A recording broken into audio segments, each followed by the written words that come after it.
Welcome to एनकेंडल दोस्तों, channel में आपका स्वागत है। उम्मीद करता हूँ आज बढ़िया पैसे बनाए होंगे और अगर टेलीग्राम पे हैं तो जरूर बनाए होंगे।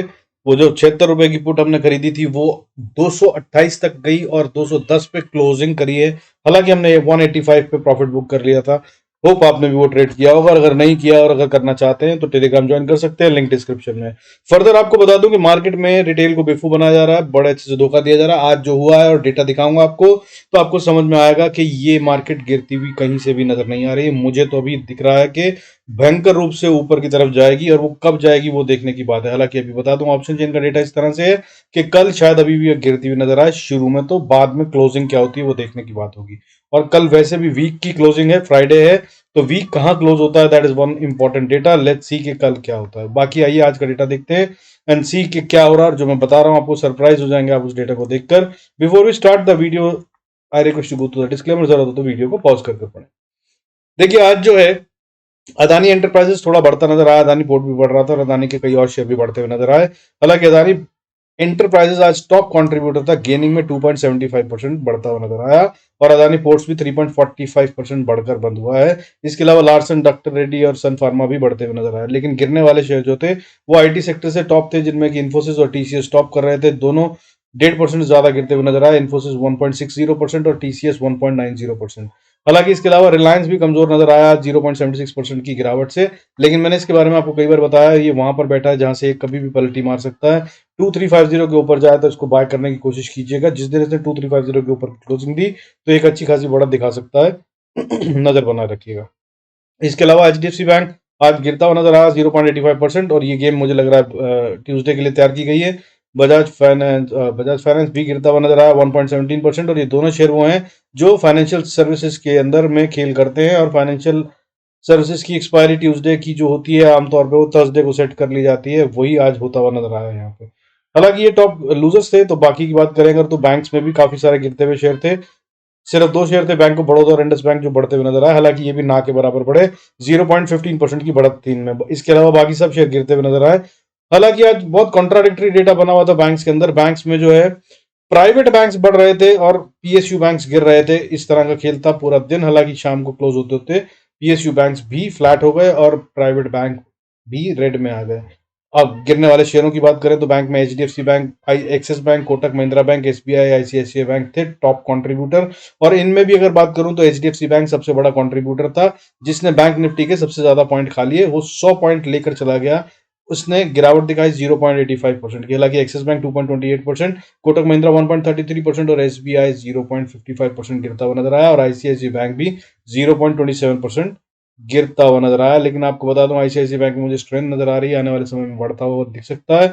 नजर बनाए रखिएगा। अब देखिए उस डेटा पे आ जाते हैं जिसके बारे में मैं बात कर रहा था आपको, क्या आप हैरान हो जाएंगे। देखिए आज मार्केट गिरी है लगभग 130 पॉइंट, 129 पॉइंट। मगर आपको बता दूं कि आज अब तक के रीसेंट टाइम्स की सबसे बड़ी बाइंग हुई है आज। फॉरेन इंस्टीट्यूशनल इन्वेस्टर यानी कि विदेशी निवेशक जो हैं वो लगातार बेच रहे थे और लगातार बेच रहे थे। कल इन्होंने 424 करोड़ का माल बेचा था, जो कि कम हो गया था। इससे पहले 3000 करोड़ की एवरेज पे बेच रहे थे। इन्होंने आज 12,770 करोड़ की बाइंग करी है कैश मार्केट में, 12,770 करोड़ की बाइंग। वहीं डोमेस्टिक इंस्टीट्यूशनल इन्वेस्टर जो कि खरीद ही रहे थे मार्केट को बचाते हुए, इन्होंने कल 1498 करोड़ की बाइंग करी थी। इन्होंने भी आज बढ़ाकर बाइंग करी है, 2128 करोड़ से ज्यादा का माल इन्होंने खरीदा है आज। और इस तरह से अगर बात करूं तो अब मार्च का मंथ जो है वो फुल ऑन पॉजिटिव हो गया है, जिसमें कि विदेशी निवेशकों का टोटल इन्वेस्टमेंट 12,345 करोड़ हो गया है। और डीआईएस का इन्वेस्टमेंट अभी मार्च के लिए बात करूं तो 3,627 करोड़ हो गया है मार्च का। और अगर इस तरह से बात करूं तो फरवरी में भी इन्होंने 19,000 करोड़ से ज्यादा का माल खरीदा था डोमेस्टिक वालों ने। और एफआईएस ने अपनी सेलिंग कम कर दी थी, 11,000 करोड़ की सेलिंग करी थी फरवरी में। और अगर जनवरी की बात करूं तो 41,000 करोड़ से ज्यादा की सेलिंग करी थी एफआईएस ने, जो कि अब बाइंग में आ गए हैं। और वो भी मार्च के 2 ही दिन के अंदर 12,000 करोड़ से ज्यादा की बाइंग। समझ लीजिए आपको मैं क्या कहना चाह रहा हूं। ये मार्केट में क्रैश तो कहीं से आता हुआ नजर नहीं आ रहा है। बाकी अगर आप इस डेटा को और समझना चाहते हो तो वीकली वीडियो देखना मत भूलिएगा, लिंक डिस्क्रिप्शन में होगा। वहां से जाकर आप समझ सकते हैं इस डेटा को और अच्छे से। मैं फिर बार बार हर बार बता रहा हूं और आज फिर बता रहा हूं, मार्केट अभी गिरती हुई नजर नहीं आ रही है। अब इसके अलावा बात करें अगर तो देखिए आज वॉलेटिलिटी इंडेक्स की बात कर लेते हैं पहले। 12 .92 करीब बंद हुआ है, यानी कि 13 के नीचे, जो कि बहुत कूल्ड ऑफ है और ये यहाँ पर रहेगा, मुझे डाउट है ये बढ़ता हुआ नजर आ सकता है। कई दिन से लगातार गिर रहा है। और इसके अलावा अगर बात करें, जिसका मतलब ये है अगर ये बढ़ता है तो ऑप्शंस के अंदर में प्रीमियम्स ऐड होंगे। विक्स वॉलेटिलिटी इंडेक्स का मतलब ये होता है कि वॉलेटिलिटी बढ़ेगी, यानी कि मार्केट में ऊपर कितना परसेंटेज जा सकती है, नीचे कितना परसेंटेज जाती है, ये इसको दर्शाती है वॉलेटिलिटी इंडेक्स। लोगों को गलत फहमी है कि अगर वॉलेटिलिटी इंडेक्स बढ़ता है तो इसका मतलब ये है कि मार्केट गिरती है। जरूरी नहीं है, ऐसा हमेशा नहीं होता। वॉलेटिलिटी इंडेक्स जो दर्शाता है वो ये कि मार्केट में कितना मूव आ सकता है, ऊपर की साइड में और नीचे की साइड में, इसकी साइंस होती है। जरूर ढूंढिएगा, इसका फॉर्मूला आप देख लेंगे तो बहुत अच्छे से समझ पाएंगे इसको। और इस कंफ्यूजन में ना रहिएगा कि अगर विक्स बढ़ता है तो मार्केट को गिरना होता है। बाकी अगर बात करें, देखिए डेटा की बात करते हैं। निफ्टी आज बंद हुआ 17,321, दैट इज 17,321 पे, that is fall of 129 points. और अगर आप मेरे वीडियोस देखते हैं तो मैंने आपको बता रखा था 17,200 के पास बाइंग बिंदास कर लीजिएगा, 500 पे मैंने बोला था शुरू कर लीजिएगा, और 17,200 के पास और सेकंड ट्रेंच की बाइंग कर लीजिएगा, और अगर 16,900 के पास आ जाए तो और अच्छे से खुलकर बाइंग कीजिएगा। जिस दिन कुछ देर के लिए भी दिख जाए 16,900 के पास तो अच्छे से बाइंग कर लीजिएगा। That's how it should be. हालांकि उसको नीचे तोड़ा तो फिर 15,000 के आसपास का भी लेवल दे रखा है मैंने।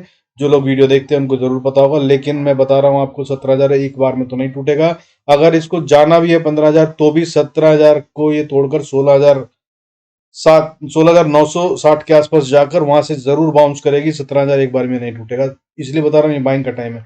और ये इन्वेस्टर्स के लिए राय है, ट्रेडर्स प्लीज लेवल्स जो बताऊंगा उस पर ट्रेड करने की कोशिश करें। फर्दर अगर बात करें, देखिए बाकी की वापस निफ्टी और बैंक निफ्टी की, निफ्टी 129 पॉइंट के डिप यानी कि 0.84% के साथ बंद हुआ। वहीं पे बैंक निफ्टी भी आज 308 पॉइंट के डिप यानी कि 0.76% के डिप के साथ बंद हुआ। और अब अगर आपको इसके अंदर का चमत्कार दिखाऊं तो ये समझिए, देखिए कल हम बढ़े थे 0.85% निफ्टी में, आज हम गिर गए 0.84% निफ्टी में, यानी कि जो बढ़त आई थी वो आज हमने दे दी। लेकिन आपको मैं बता दूं, falls are always sharper steeper and faster. अगर मार्केट को गिरना होता है तो अगर कल जितना बड़े थे, अगर वो ट्रैप था तो वो इससे ज्यादा गिरती जितना आज गिरी है, लेकिन ऐसा नहीं हुआ। पर ये एक्सपायरी की मैनेजमेंट हो सकती है, इसलिए मैं भी फिर भी कह रहा हूं सावधान रहिए। कल का दिन है फ्राइडे, वीकली क्लोजिंग होगी, वीक क्लोज होगा तो पता चल जाएगा क्या हो रहा है। मैंने पहले भी 2 दिन से वीडियो में बताया था, जरूर देखते रहिएगा वीडियो, फिर समझाऊंगा वीकली वीडियो में। बाकी अगर आप बात करें, देखिए ये खेल हो रहा है, इसमें कोई शक नहीं है। बैंक निफ्टी में भी ऐसा ही कुछ हुआ। कल 460 पॉइंट का गेम था, अगर हाई और लो की बात करें रेंज की, उसमें से हमने कल 456 पॉइंट का गेम कल था, आज 460 पॉइंट का था। कल 456 में से 429 पॉइंट की बढ़त कैप्चर करके हम मार्केट क्लोज करी थी। आज 460 पॉइंट का गेम हुआ हाई और लो के बीच में, और उसमें से 308 पॉइंट हम छोड़ते हुए नजर आए सिर्फ। और वही है जो कल बड़े थे वही गिरे हैं, बहुत ज्यादा मार्केट कहीं नहीं जा रही है, रिटेल को बेवकूफ बनाया जा रहा है मेरी समझ से तो। बाकी आप समझदार हैं, डेटा आपने देखा है, जरूर इसको इस्तेमाल करने की कोशिश करिएगा और फायदा उठाइएगा। बाकी अगर बात करें इसके अलावा के डेटा की, तो देखिए आज सेंसेक्स के अंदर में बढ़ने वाले शेयरों की गिनती कम हो गई। कल ये 1593 दैट इज 1593 शेयर्स बढ़ रहे थे, जो कि आज घटकर 852 रह गए। हालांकि 852 भी एक डिसेंट नंबर है, बट फिर भी क्योंकि ये गिरने वाले शेयरों से कम है जो कि आज थे 1177, तो ये एक विषय है जो नेगेटिव है। बट ये कभी भी पलट सकता है, इससे ज्यादा का कैप का डेटा अगर आप मेरा वीडियो रोज देखते हैं जिसमें मैं रोज बताता हूं तो कई बार हम देख चुके हैं, लेकिन उसके बाद मार्केट फिर उठ जाती है। और अब अगर इसके अलावा बात करें तो देखिए आज सेक्टर वाइज बात करूं तो आज सिर्फ 2 सेक्टर थे जो उठते हुए नजर आए, रियलिटी और एनर्जी। इसके अलावा बाकी सब सेक्टर गिरते हुए नजर आए। लेकिन रियलिटी में तो बहुत ज्यादा बढ़त का मुझे कारण नहीं दिखता है, क्योंकि मैंने आपको कई बार बताया रियलिटी वो जगह है जहाँ पे अभी कोई खास कारण होता नहीं बढ़त का। लेकिन एनर्जी सेक्टर एक अच्छा सेक्टर है जहाँ पे अच्छी बाइंग हो सकती है, तो आज एनर्जी में बाइंग होती हुई नजर आई। उसमें भी कई सारे शेयर थे जो बढ़ते हुए नजर आए, जिसमें कि टॉप कॉन्ट्रीब्यूटर्स की अगर बात करूं तो अदानी वाले, अदानी ट्रांस, और उसके अलावा इलेक्ट्रा ग्रीन और ये शेयरों ने बढ़त दिखाई। हालांकि अगर मैं बात करूं बढ़ने वाले शेयरों की कौन कौन से थे जो टॉप गेनर्स थे, तो आज मैक्रोटेक, इसने 18, मैक्रोटेक ने 18% से ज्यादा का बढ़त दिखाकर क्लोजिंग दी है, 18.06% की।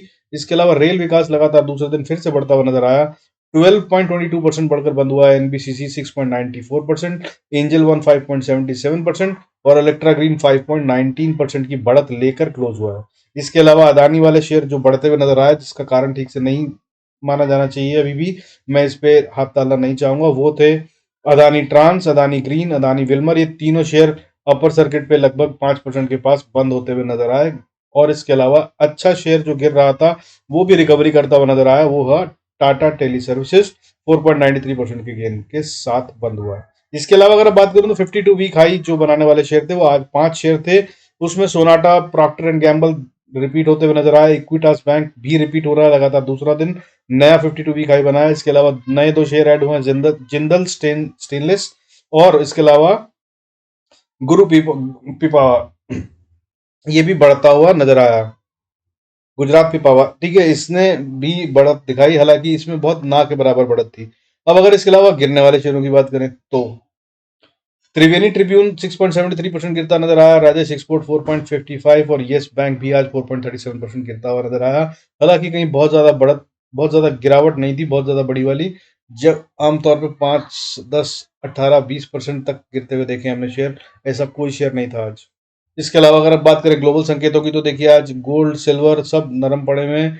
मेटल में कमजोरी का मतलब मैं आपको कई दिन से बता रहा हूँ, ये होता है कि इक्विटी मार्केट में तेजी आएगी, हालांकि अभी तक आई नहीं है और कारण शायद डॉलर है, उसके बारे में बात करेंगे। देखिए गोल्ड इस समय ट्रेड कर रहा है विद अ डिप ऑफ 0.08%, 55,783 पे ट्रेड कर रहा है और ये बिल्कुल रेंज के अंदर है, जैसा मैंने वीकली वीडियो में दे रखा है, इसको देखकर समझ सकते हैं। सिल्वर भी बिल्कुल रेंज के अंदर ही है, अभी फिलहाल 63,407 पे with a dip of 0.83% trade कर रहा है और ये भी आराम से रेंज में है। 61,350 के पास आए तो आप इसको बाय कर सकते हैं, ये एक अच्छी बढ़त दिखा सकता है और मैं फिर बता रहा हूँ ये 70,000 72,000 को टेस्ट करता हुआ नजर आएगा आने वाले कुछ समय में। हो सकता है एक थोड़ा और लंबा समय ले ले, लेकिन हाँ ये उसी तरफ को बढ़ेगा। अब इसके अलावा बात करें तो देखिए क्रूड आज बढ़ता हुआ नजर आया, लेकिन ये भी रेंज में। इसकी तो रेंज मैं आपको 3 महीने से बता रहा हूँ चेंज ही नहीं हो रही, 1.5 2 महीने से बिल्कुल वैसे ही चल रहा है। आज फिर मगर बढ़ता हुआ नजर आया 1.38% और रेंज के अपर लेवल की तरफ को बढ़ता नजर आ रहा है। 6,485 पे ट्रेड कर रहा है। इसकी रेंज जो मैंने बता रखी है 5,950 से लेकर 6,800 तक जाता हुआ दिखेगा, उसके बीच में ही घूम रहा है कई हफ्तों और महीनों से और आज भी 6,485 पे ही है। इसके अलावा अगर बात करूं सिंगापुर निफ्टी की तो थोड़ा सा ऊपर दिख रहा है 0.17% के गेन के साथ, 29 पॉइंट्स का गेन लेकर 17,384 17,384 पर ट्रेड कर रहा है।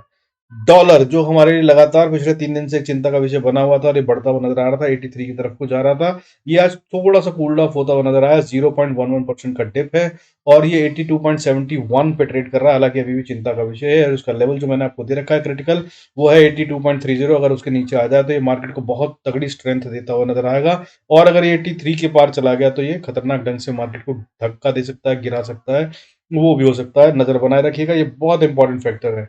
अगर इसके अलावा आप बात करें कि हमें कहाँ ट्रेड करना है, किन लेवल्स पर कैसे, अगर आप टेलीग्राम पे हैं तो लाइव डेटा चेंज होता है वो भी वहां बताता हूँ, वहां आ सकते हैं और बाकी अगर नोट करना चाहें तो नोट कर लीजिए। क्रिटिकल लेवल जो है अभी बैंक निफ्टी के लिए देखिए 40,300 और 40,500 ये वो रेंज है जिसके अंदर अगर बैंक निफ्टी घूमता है तो इसका मतलब ये है कि फिर से ट्रैपिंग और ज्यादा कर रहे हैं, कोई भी मूवमेंट नहीं आ रहा है। लेकिन अगर ये 300 को तोड़कर नीचे ट्रेड करे तो ये वीकनेस का साइन होगा और 40,500 के ऊपर ट्रेड करे तो ये स्ट्रेंथ का साइन होगा और इसके ऊपर जाता हुआ पकड़ने की कोशिश कीजिएगा या नीचे जाता हुआ बेचने की कोशिश कीजिएगा। और अगर निफ्टी की बात करें तो 17,460-65 का एरिया है, जिसको ये पार कर कर अगर क्लोजिंग देता है तो स्ट्रेंथ होगी, अगर इसके ऊपर ट्रेड करता है तो बहुत अच्छा होगा और क्लोजिंग इसके ऊपर दे दे तो इससे बढ़िया कुछ हो ही नहीं सकता।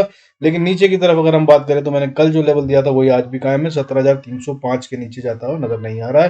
हालांकि 17,200 तक हम सेफ हैं। बाकी अब और क्लोजिंग बेसिस पे जो मैंने बता रखा है वीकली वीडियो में, भूलिएगा मत कि कहाँ पे हम मानेंगे कि बियर्स हार गए और बुल्स जीत रहे हैं। बाकी शुरू करते हैं चार्ट्स पे, कहाँ एंट्री कहाँ एग्जिट करनी है। Before we go there I request to go to the disclaimer as per SEBI norm, जरूरत हो तो वीडियो को पॉज करके पढ़ें। देखिए स्टोरी आपको समझा चुका हूं, अब लेवल्स नोट कर लीजिए, सीधा इन पे अगर आए तो ट्रेड कीजिएगा और एंजॉय कीजिएगा। निफ्टी को अगर ऊपर जाना है तो सबसे पहली रेजिस्टेंस जो छोटी सी वो फेस करेगा, छोटी सी नहीं इनफैक्ट ये मजबूत सपोर्ट रेजिस्टेंस है, इसके ऊपर अगर ये क्लोजिंग दे दे तो बहुत मजा आएगा, लेकिन ये कब देगा वो देखने की बात है। बट लेवल इज 17,350 और इसके ऊपर चला जाए तो छोटी सी रेजिस्टेंस फिर 17,400 पे और अगर इसको पार कर लिया तो फिर नेक्स्ट रेजिस्टेंस भी थोड़ी सी स्ट्रांग है, वो है 17,460। इन सब पे स्टॉप लॉस ट्रेल करते जाइएगा और अगर 460 के ऊपर 460 65 के ऊपर ट्रेड करने लगे, 15-20 मिनट भी ट्रेड कर ले तो फिर आप पोजिशनल बाय की भी सोच सकते हैं और 200-300 पॉइंट का बढ़िया से बढ़त आती हुई नजर आ सकती है। हो सकता है ये मंडे या ट्यूसडे को आए, लेकिन ये आ सकती है। अब 460 के ऊपर नेक्स्ट लेवल जो होगा वो रेजिस्टेंस का होगा 17,507 के आसपास, उसके बाद 17,000 छोटी छोटी रेजिस्टेंस है दोनों, 17,547 और 568, दैट इज 547 एंड 568 पे छोटी छोटी रेजिस्टेंस फेस होंगी। हालांकि अगर 500 के ऊपर क्लोजिंग दे दी तो ये दोनों रेजिस्टेंस बहुत मैटर नहीं करेंगी और ये पार हो जाएंगे, और इसके ऊपर गए तो फिर 17,611, और फिर उसके बाद इंपॉर्टेंट स्ट्रॉन्ग रेजिस्टेंस जो आती है वेरी क्रिटिकल वाली, वो 17,657, 17,657 पे है। यहाँ पर अगर पहुंच जाए तो बॉस अपने प्रॉफिट्स बुक कर कोशिश कीजिएगा निकल जाए, और नए ट्रेड के लिए जो ये कहे बाद में प्राइस एक्शन वो करने की कोशिश कीजिएगा। हालांकि इसके बाद फिर 17,722 और उसके बाद 765 और 800 भी मंडे को आते हुए नजर आ सकते हैं। लेकिन नीचे की अगर बात करें तो नीचे की तरफ में बहुत अच्छी सपोर्ट 17,300 पे बनी हुई है, 300 के आसपास ये इसको तोड़ता हुआ नजर नहीं आ रहा। हालांकि झटका मार के ये और भी नीचे जा सकता है, वो शायद 17,250 तक चला जाए या 200 तक, लेकिन उसके बाद इंपॉर्टेंट सपोर्ट जो असली वाली है वो 17,220 के आसपास बनती है। 220 से 200 का एरिया है जहां पर इसको सपोर्ट लेनी ही होगी। नहीं लेता और अगर इसको तोड़ देता है तो 17,145, और अगर इसको तोड़ दिया तो फिर 17,000 और उसके बाद 16,960 70 का एरिया, ये लास्ट होगी। जब तक ये नहीं टूटता तब तक बियरिश नहीं होऊंगा मैं अभी के लिए। हालांकि मार्केट का बायस नीचे है, यहां से वापस बाउंस करेगी मार्केट ऐसा लग रहा है निफ्टी। और अगर बात करें बैंक निफ्टी की तो जिस एरिया में ये है वहां पर कोई मजबूत रेजिस्टेंस और सपोर्ट अभी फिलहाल नहीं है, लेकिन छोटी छोटी हैं, उनका लेवल्स नोट कर लीजिए, लेवल जो है, और इसमें स्ट्रेंथ ज्यादा दिख रही है। अगर ये ऊपर जाना चाहता है तो ये ऊपर जाएगा, और इसने एक बहुत अच्छा काम करा है आज, वो ये कि ये पीछे गैप छोड़ के आया था, जो चिंता का विषय होता है कि गैप मार्केट छोड़ती नहीं है।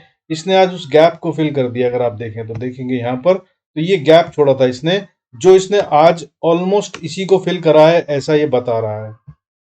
बिल्कुल टच करके इसने इसको यहाँ पर मीट कर दिया, और ये गैप फिल हो जाना बहुत अच्छा साइन होता है, क्योंकि अगर मार्केट बिना गैप फिल करे जाती है या गैप छोड़ कर जाती है तो इसका मतलब ये होता है कि ये वापस आएगी।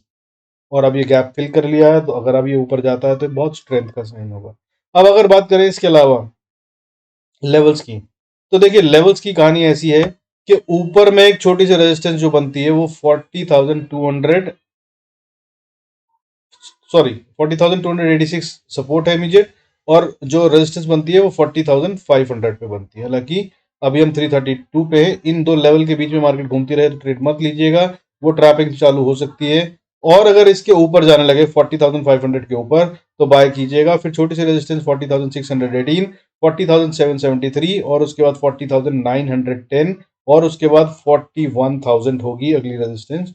और अगर कहीं 41,050 के ऊपर ट्रेड करने लगे तो और भी मजबूती से ऊपर जाता हुआ नजर आएगा। और बैंक निफ्टी कभी भी चमत्कार करता है, 1,200 2,000 पॉइंट तक के मूव दिखाता है, तो वो लेवल्स नोट कर लीजिए। हालांकि अगली 3 रेजिस्टेंस जो बता रहा हूँ ये बहुत छोटी छोटी है, सिर्फ स्टॉप लॉस ट्रेल कीजिएगा, एग्जिट मत कीजिएगा। वो होंगे 41,168, 41,301, 41,464 और 41,778 will be the main resistance, जहां पर जाकर बैंक निफ्टी अटकता हुआ नजर आएगा अगर ऊपर गया तो। हालांकि अगर नीचे की बात करें तो जैसे मैंने बताया 40,280 86 के आसपास सपोर्ट बनती है। इसको अगर इसने तोड़ा तो नीचे की तरफ 40,153 एक सपोर्ट होगी, और उसके बाद छोटी छोटी सपोर्ट जो है वो 40,065, 40,000, 39,936 हैं, और उसके बाद इंपॉर्टेंट सपोर्ट जो है वो 39,779 के आसपास बनती है। 39,770 के आसपास अगर ये आ जाए तो ध्यान रखिएगा प्राइस एक्शन कैसा बन रहा है, क्योंकि या तो यहां से ये इमीडिएटली बाउंस करेगा या फिर ये यहाँ पर कंसोलिडेशन या डिस्ट्रीब्यूशन कर अगली चाल बताने की कोशिश करेगा, जो कि टाइम लेगी। और अगर 39,779 को तोड़ दिया तो फिर 39,507 और उसके बाद 39,250 दैट इज तक जाता हुआ डायरेक्ट नजर आ सकता है। और उसके बाद जो सपोर्ट आएगी वो 39,000 पे आएगी, और उसके बाद फिर 38,619 और उसके बाद 38,290 तक की चाल ये दिखा सकता है कल या मंडे को या ट्यूसडे को। ये लेवल्स नोट करके रखिएगा। बाकी वीकली वीडियो देख लीजिएगा, उसके अंदर तो मैं पूरे वीक का बताता ही हूँ। With this, I conclude this video and thank you so much for watching it all and staying connected. God bless us all. बाकी दोस्तों अगर अच्छा लग रहा है, you liking it, then don't forget to press the like button and subscribe the channel. I'll be thankful. Thank you so much.